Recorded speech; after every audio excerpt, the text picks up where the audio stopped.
네, 안녕하세요. 주식은 역시 기리기리세의 기리씨입니다. 안녕하세요, 기리분들. 자, 11월의 첫 출발인 오늘 또 증시가 쭉쭉 올라가는 흐름을 만들고 있습니다. 야, 이렇게 좋아하더나 싶지만 어쨌든 이렇게 오르니까 정말 다행이네요. 오늘은 어떤 흐름이 나왔는지, 그리고 이제 또 조정 가능성은 없는지 그런 것들을 한번 공부해 보도록 하겠습니다. 같이 공부하시죠. 렛츠 기릿!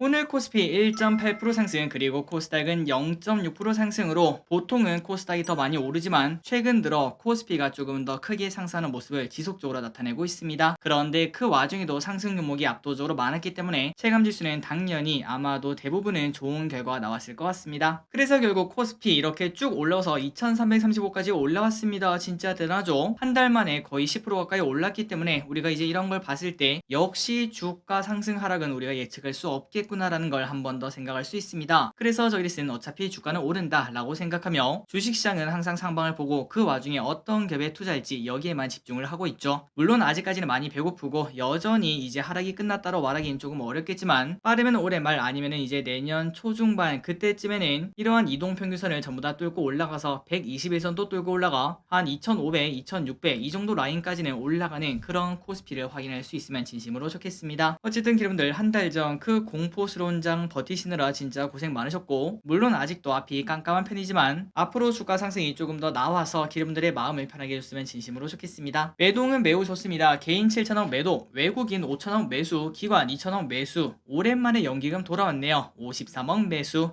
여전히 매도세도 큰 걸 체크할 수 있습니다. 그렇다면 연기금 무엇을 사는가 봤더니 삼성전자 158억, SK이노 143억, 네이버, LG화학, 카카오를 매수합니다. 오늘의 증시 포인트를 보도록 하겠습니다. 홍콩 경제가 진짜 최악의 상황이라고 합니다. 그런데 오늘 항생이 무려 5%나 급등을 했죠. 이런 것들을 봤을 때도 역시 타이밍을 맞추긴 어렵다라는 걸 한 번 더 생각할 수 있고, 그리고 이제 FOMC가 이틀 뒤로 다가왔습니다. 정확히는 지금부터 한 35시간 뒤 그 정도라고 볼 수 있는데 과연 어떤 얘기가 나올지 일단 거기에 맞춰서 눈치 보기라고 있는 걸 확인할 수 있습니다. 환율은 많이 하락했습니다. 1418원. 아시아 증시는 전체적으로 상승했습니다. 니케이 0.3% 상승, 상해 종합 1.9% 상승, 항생 5% 급등, 미국 선물도 상승하고 있네요. 0.6% 상승합니다. 그리고 오늘의 선물 옵션을 보니까 조금은 안 좋은 흐름을 나타냈습니다. 장중에는 매수하던 외국인이 마지막에는 전부 다 매도로 되돌리는 걸 체크할 수 있고, 그리고 옵션을 보면 이때까지 열심히 콜 옵션을 매수했지만 그런데 오늘은 대거 매도하는 걸 확인할 수 있습니다. 그렇기 때문에 외국인은 최근 들어 증시가 조금 반등했으니까 단기적인 조정을 예상하는 게 아니겠는가라는 생각 분명 해볼 수 있습니다. 자, 오늘의 쇼핑을 보도록 하겠습니다. 개인 고퍼스,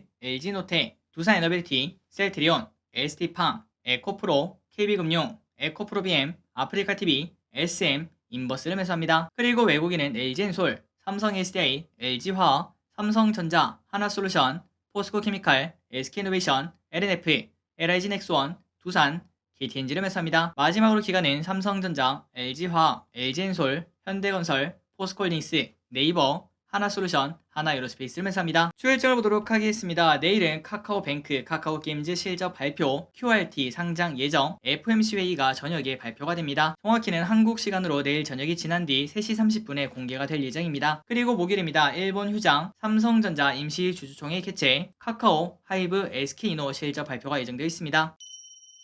키워드를 보도록 하겠습니다. 원자력, 전력설비, 2차전지. 원자력이 좋았습니다. 여러분들 이유는 다 알고 계실 거라고 생각해요. 한수원, 폴란드 민간주도 원전 개발 MOU 체결 소식에 한전기술 상한가 도착, 두산에너빌리티 19% 급등, BHI 18% 상승, 그리고 다른 것들도 다 상승했습니다. 그 증거는 바로 이거죠. 원자력 ETF가 무려 10.6%나 상승했습니다. 그리고 이어서 전력설비 관련주도 좋은 흐름을 나타냈겠죠. 대한전선 14% 상승, 일진전기 7% 상승, 가온전선 6% 상승, 대원전선 3.3% 상승합니다. 2차전지가 또 올랐습니다. 국내 전기차 판매 비중 역대 최대 달성 소식에 LG화학 11% 급등, LG엔솔 6% 상승, SK이노베이션 5% 상승, 삼성 SDI 3% 상승으로 최근 들어 2차전지 생산 관련주가 미친듯이 올라가는 걸 확인할 수 있습니다. 증시가 좋고 나쁨을 떠나서 그냥 쭉쭉 올라가고 있죠. 그리고 네옴시티 진짜 끝도 없이 올라가고 있습니다. 국토부 장관 11월 사우디 방문 기대감이 상승하고 있습니다. 한미글로벌 7% 상승, 유신 상한가 갔다가 살짝 풀려서 26% 상승으로 마무리가 되었습니다. 세아특수광 16% 상승, 히림 8% 상승, 건설기계 관련주가 계속 좋습니다. 러시아 외무장관의 우크라 휴전 협상 가능성 가능성이 언급되며 현대두산 인프라코어 6% 상승, 현대건설기계 4% 상승, 두산바켓 5% 상승, 대창단조 3% 상승, 방위산업이 좋은 흐름을 나타냅니다. 4분기 실적 개선 기대감에 휴니드 5% 상승, 스페코 5% 상승, LIG 넥스원 4.9% 상승, 하나에어로스페이스 2.8% 상승. 얼마 전까지 태조 이방원하면서 방산주가 크게 올랐던 적이 있었는데 다시 또 슬금슬금 올라와서 전 고점을 향해서 올라가는 걸 체크할 수 있습니다. 과연 어디까지 올라갈까요? 다음으로 보톡스 관련주가 나쁜 흐름을 나타냈습니다. 식약처 국가 출하 승인 안 받은 보톡스 제품에 대해서 행정처분에 착수를 했다고 합니다. 한국 BNC 24% 급락, 제테마 24% 급락. 그 반면 호실적을 나타낸 한화 5% 상승합니다. 3분기 영업이익이 9,100억으로 전년비 59% 증가를 했습니다. 디어유는 실적 둔화 때문에 오늘 5.6%는 하락합니다. 3분기 실적이 컨센을 하회했다고 합니다. UAM 관련주인 베셀 10% 급등합니다. 보잉 CEO가 이번 주에 방한해서 UAM 사업을 논의를 한다고 합니다. 마지막으로 오늘 상장한 ETF가 있죠. KB스타 배터리 리사이클링 아이셀렉트 오늘 2.5% 상승해서 1,790원 여기까지 올라온 걸 확인할 수 있습니다. 오늘의 시황 정리 여기까지 끝났습니다. 항상 이렇게 같이 공부해서 진심으로 감사합니다. 지금까지 기리셨습니다. 빠이요.